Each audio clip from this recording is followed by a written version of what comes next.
Not every crime begins with blood. Some begin with an idea.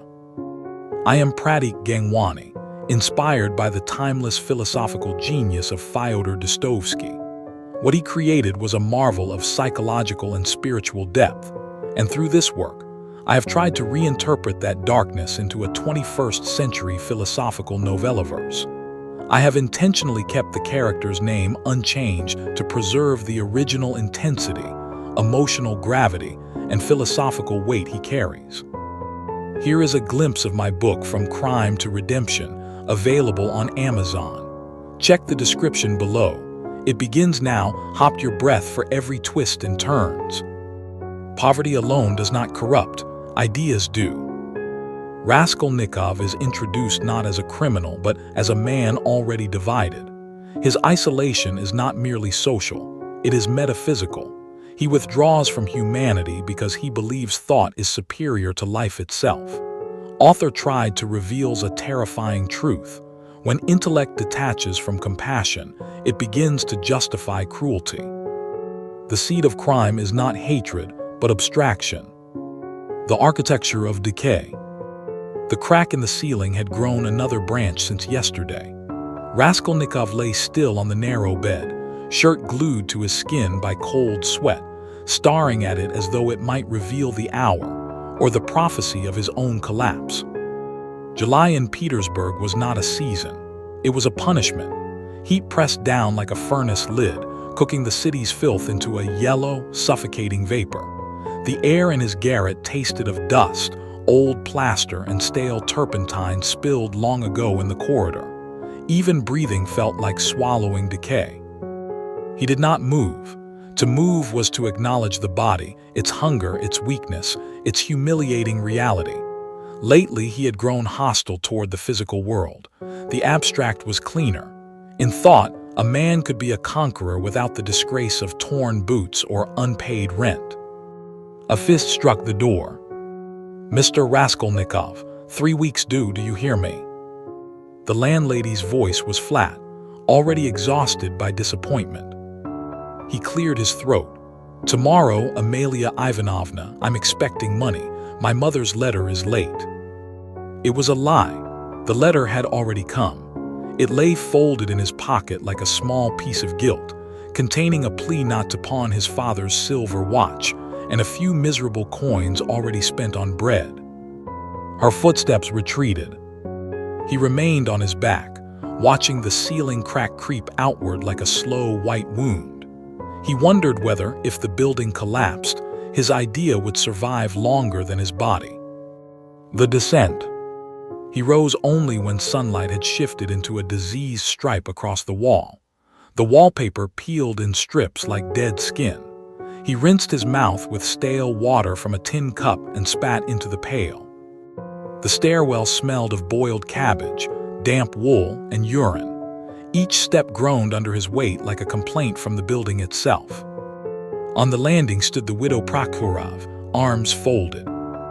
"Your boots leave dust everywhere," she said. "Sweep after yourself, or I'll report it." He nodded and passed. To argue was to grant reality more dignity than it deserved. Outside, the street hit him like wet cloth. The fever of the city. The Haymarket boiled with movement. Horses foamed in their harnesses. Vendors shouted over rotten fish and bruised fruit. A child crouched by the gutter licking melted ice from the stones. A drunk sang to no one. A woman argued over a copper coin as if it were a matter of salvation. Raskolnikov walked slowly through it all as though moving inside a fever dream. He did not see citizens. He saw mechanisms. Faces passed like masks, worn, emptied, exhausted. The city no longer seemed populated by people, but by beings surviving from one hour to the next without ever touching consciousness. At a crossing, a cart had overturned. Melons rolled into the street. One split open against the cobblestones, red flesh exposed like an injury. No one stopped. Shoes passed through the juice and carried it onward. He turned into a narrower lane. He had no destination. He was practicing disappearance, subtracting himself from his room, his debts, his past, his needs. Each step felt like a stripping away. If he could remove enough of the human from himself, perhaps he would finally see what the world truly was. Not a moral order, but a structure, a system, a problem waiting to be solved. And slowly, beneath his hunger, another sensation began to rise. Power, the tavern, and the calculus of blood. The tavern sign read anchor, though only a rusted hook remained visible on the board. Inside, the air was thick with kerosene, beer, and fried onions. He sat at the far wall. "Tea, no sugar," he said. At the next table, two students leaned over spilled beer, flushed with the intoxication of argument. "She has thousands hidden," said one. "The old pawnbroker," the other laughed. "That spider, she squeezes blood from misery." "One blow," said the first, lowering his voice, "and how many lives improve? One useless old parasite for 100 futures. It isn't murder, it's arithmetic." They laughed. Raskolnikov did not. He lifted the tea and drank slowly. It tasted of metal and river water. The students continued. Rates, pledges, hidden drawers, the old woman's habits, the moral logic of removing one corrupt life for the sake of many. To them it was conversation. To him it was revelation. He had thought these ideas were his own private fever. But here they were, spoken aloud by strangers, as casually as weather. The words settled over him like ash. Something cold and terrible moved inside his chest, not horror but recognition. They were discussing a theory. He was beginning to imagine a destiny. The copper sky. He left before they noticed him. Outside, the wind had vanished. The sky above the rooftops looked like beaten copper. Beggars lined the rails, displaying sores like proof of existence. One old man met Raskolnikov's gaze, studied him, then looked away, as though he had already judged him beyond pity. By evening he climbed back to his garret, 6 flights into shadow. His door stuck before opening with a dry cry. Inside, the room held the day's heat like a sealed coffin. He opened the window. No breeze entered, only the smell of burnt flour and chimney smoke. At the table he pushed aside pawn tickets and opened a notebook. He wrote, 1. The old woman. 2. No guard.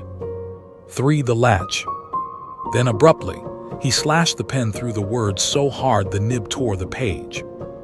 He stared at the ripped paper, not because he rejected the thought, but because the thought had become too real to leave in language. He lit a candle. The flame trembled. From a drawer he removed a kitchen knife. Its edge was dull, worn by bread and poverty. He turned the blade sideways and saw his own face fractured in its stained reflection. One eye, half a mouth, a man split by steel. Slowly, he pressed the blunt side of the knife into his palm. Harder. The skin whitened beneath it.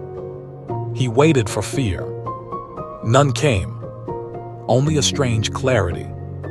As though the body itself were no longer sacred, only material, only an instrument, only something to be governed by will. He understood then, dimly and dangerously, what it might mean to become extraordinary. Not to feel more than others, but to permit oneself what others could never endure.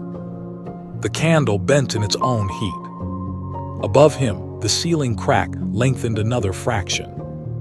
Below, somewhere in the building, a child began to cry, a thin sound rising through the floorboards like a question with no answer. Still, he kept the knife against his hand, waiting for horror, for guilt, for the soul to rebel. Nothing moved. The idea remained in the room with him, whole, silent, alive. It stood beside him like a second self. And for the first time in months, he did not feel alone. He felt accompanied by the monster his own logic had built. And the most terrifying thing was this: they were beginning to agree. He would not remain a louse crushed under the machinery of ordinary life. He would become the hand that chooses. the will that cuts, the mind that stands above pity. And somewhere in that suffocating Petersburg night, in a room cracked by heat and thought, the first black petal of his becoming opened in silence, like a lotus blooming not in light, but in rot.